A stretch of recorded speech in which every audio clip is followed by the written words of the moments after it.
Welcome back to Dr. ISO.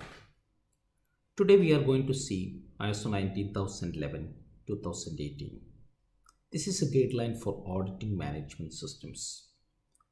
We'll be introducing this standard and also highlighting the key revisions on this standard.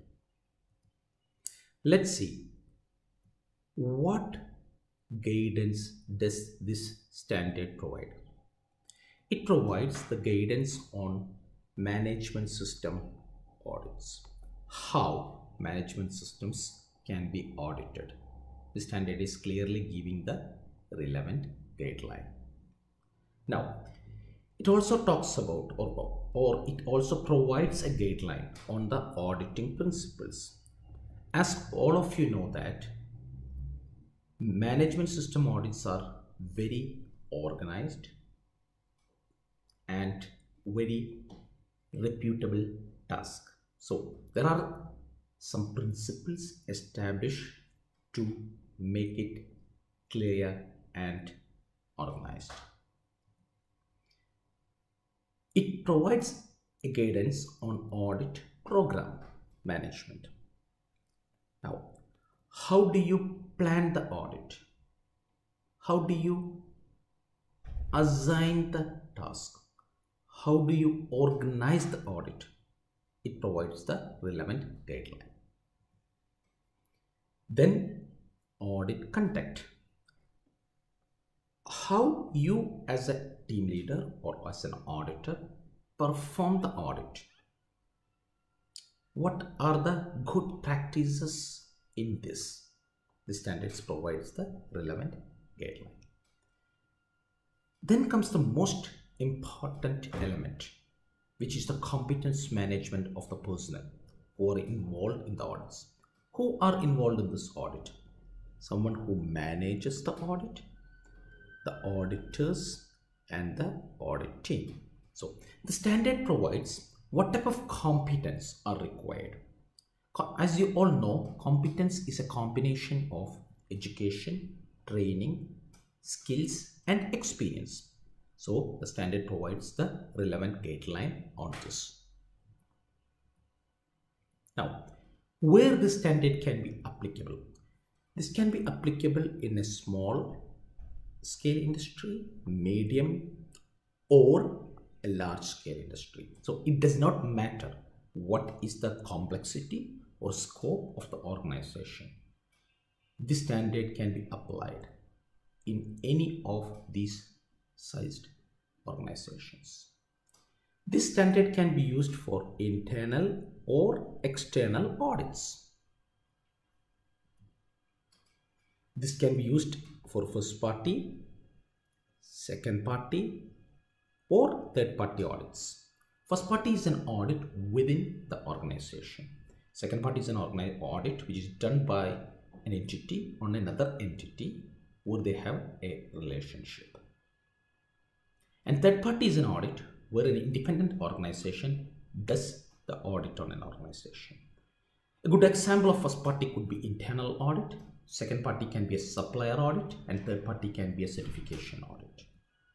Now, as you all know nowadays, most of the organizations are having integrated management system. Now, this standards provides a guideline on integrated audit, which is very critical nowadays.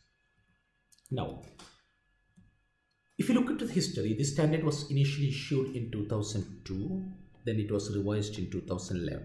The recent revision is in 2018. Now, what are the key changes in this 2018 version? First, addition of risk-based auditing approach. As you all know, now all the management systems are risk-based. Now, how to perform an audit with the principle of risk-based? The standard is addressing this. Now, how you do your audit program management considering the risk in the management? It provides the relevant guideline. Now, it provides a guideline or it addresses how to do or how is the audit conduct, including the plan. So you can see that there are changes in these areas compared to the previous standards.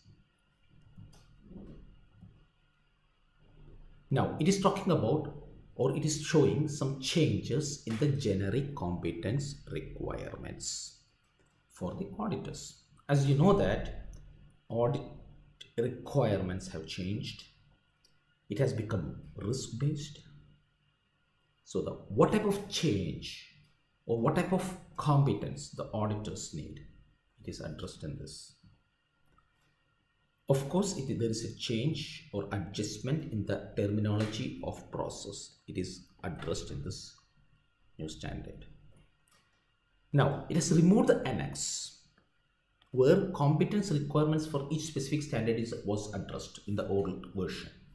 Why it was removed? Because now there is guideline or specific standards for each standards. For each standard auditing, what type of competence an auditor should possess. There are separate guidelines and standards available. It is not easy to have in one annex whatever competence auditor should possess for various standards. So this has been removed. Now they have done some more explanation in Annex A for the context of organization, which are the new recent changes, leadership and commitment, how virtual audits, compliance, and supply chain.